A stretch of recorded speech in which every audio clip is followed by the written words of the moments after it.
Vano and Glano, Hans Christian Andersen. Near the coast of Sjælland, off Holsteinborg Castle, there once lay two wooded islands, Vano and Glano, on which were villages, churches, and farms. The islands were quite close to the coast and quite close to each other. Now there's but one of these tracks remaining. One night a fierce tempest broke loose. The ocean rose higher than ever before within man's memory. The storm increased. It was like doomsday weather, and it sounded as if the earth were splitting. The church bells began to swing and rang without the help of man. That night, Vano vanished into the ocean depths. It was as if that island had never existed. But afterward, on many a summer night, when the still, clear water was at low tide, and the fisherman was out on his boat to catch eel by the light of a torch, he could, on looking sharply, see Vano, with its white church tower and high church wall, deep down below. He would recall the saying, "Vano is waiting to take Glano," as he saw the island, and he could hear the church bells ringing down there. But in that he was mistaken, for the sound came from the many wild swans which frequently rested on the water there, and whose clucking and complaining sounded like faraway church bells.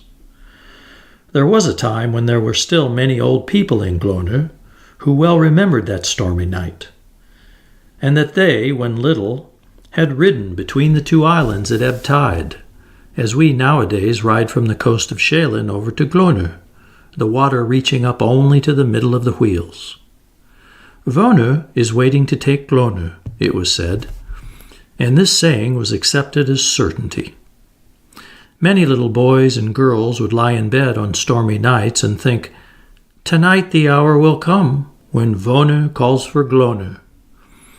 In fear, they said the Lord's Prayer, fell asleep, had sweet dreams, and the following morning Glano was still there, with its woods and cornfields, its friendly farmhouses and hop gardens. The bird sang and the deer sprang. The gopher couldn't smell seawater, however far he could dig. And still, Glano's days were numbered. We could not say just how many there were, but they were numbered. And one beautiful morning, the island would no longer exist. You were perhaps down there at the beach on a day prior to this, and saw the wild swans resting on the water between Sjælland and Glano, while a sailboat in full sail glided by the wooded shore. And perhaps you too rode across at low tide, with the horses trampling in the water as it splashed over the wagon wheels. You went away from there, perhaps traveled out into the wide world, and after a few years you've returned.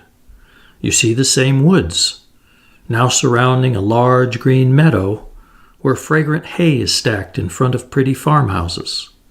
Where are you? Holsteinborg, with its golden tower spires, is still there, but not close to the bay. It now lies farther up in the country. You walk through the woods, across the field, down toward the beach. Where's Glano? You don't see a little wooded island before you. You only see open water.